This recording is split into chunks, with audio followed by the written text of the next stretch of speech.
One of the most popular beliefs of the day is that God loves everybody.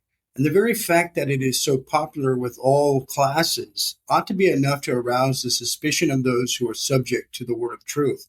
God's love towards all his creatures is the fundamental and favorite tenet of the Universalists, Unitarians, Christian Scientists. No matter how a man may live in open defiance of heaven, with no concern whatever for his soul's eternal interests, still less for God's glory, dying perhaps with an oath on his lips, notwithstanding God loves him, we are told.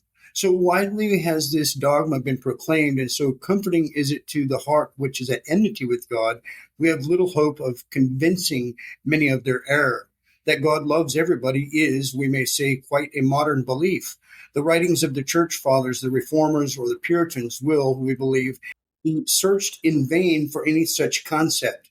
Perhaps the late D.L. Moody, captivated by Derman's The Greatest Thing Ever in the World, did more than anyone else in the last century to popularize this concept.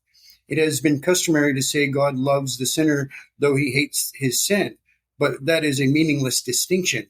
What is there in a sinner but sin? Is it not true that his whole head is sick and his whole heart faint, and that from the sole of his foot even unto his head there is no soundness in him? Isaiah 1, 5, and 6.